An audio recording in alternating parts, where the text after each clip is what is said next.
آپ نے فرمایا جس نے ماں باپ کو دکھ دیا اس پہ اللہ کی لعنت، اس پہ فرشتوں کی لعنت، اس پہ زمین آسمان کی لعنت، نہ ان کی نماز قبول ہے، نہ روزہ قبول ہے، نہ صدقہ قبول ہے۔ موسیٰ علیہ السلام نے کہا یا اللہ میرا جنت کا ساتھی کون ہے؟ اللہ نے کہا فلاں قصائی۔ قصائی نہ کوئی مجاہد، نہ غازی، نہ شہید، نہ کوئی مفسر، نہ کوئی ولی، نہ ابدال، قصائی۔ موسیٰ علیہ السلام دیکھنے گئے، قصائی عام قصائیوں کی طرح۔ وہ شام کو جب چلا تو تھیلے میں گوشت ڈال کے چل پڑا۔ موسیٰ علیہ السلام کہنے لگے تیرے ساتھ آ سکتا ہوں؟ کہا آ جاؤ۔ پہچانا نہیں اس نے یہ موسیٰ ہیں۔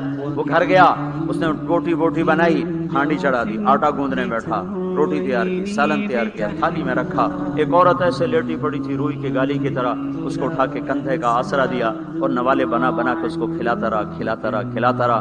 وہ سر مارے، ہن بس اس نے منہ صاف کیا، اسے لٹایا، وہ بڑبڑانے لگے۔ موسیٰ علیہ السلام نے فرمایا یہ کون ہے؟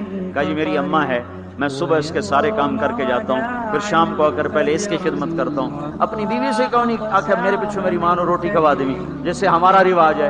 اپنی بیوی سے کہتے تو میری ماں دی کر، میں کوئی نہیں کرنا۔ اور سنو میری بیوی کے ذمے میری ماں کی خدمت نہیں ہے، میرے ذمے میری ماں کی خدمت ہے۔ خود کرتے نہیں، بیویوں کو کہتے ہیں اس کے ذمے نہیں، وہ انکار کرتے ہیں، کہتے نافرمان ہے، گھر میں لڑائی، دنگا فساد۔ پاگل تو نے چھاتی نوچی ہے ماں کی، تیرے ذمے ماں کی خدمت ہے، تیری بیوی کے ذمے نہیں ہے۔ وہ کر دے اس کا احسان ہے، کرنی چاہیے، نیکی ہے، اس کا احسان ہے، نہ کرے تو وہ مجرم نہیں ہے۔ موسیٰ علیہ السلام سے کہنے لگا جی صبح اس کے سارے کام کر کے جاتا ہوں، شام کو آ کے پہلے اس کو روٹی کھلاتا ہوں، پھر اپنے بچوں کو دیکھتا ہوں۔ موسیٰ علیہ السلام نے کہا یہ کچھ کہہ رہی تھی جب تو اس کو لٹا رہا تھا؟ کہنے لگا جی اماں جو ہوئی پاگل اماں جدوں دی خدمت کرن شروع ہو جاندی اللہ تینوں جنت وچ موسیٰ دا ساتھی بناوے، بھلا میں کتھے تے موسیٰ کتھے۔ جب بھی اس کی خدمت کرتا ہوں شروع ہو جاتی ہے اللہ تجھے جنت میں موسیٰ کا ساتھ دے، بھلا جی میں کہاں، میں کسائی کتھے تے موسیٰ کتھے۔ سمجھو یہ ماں ہے، ماں جس کی دعا نبیوں تک پہنچا دیتی ہے۔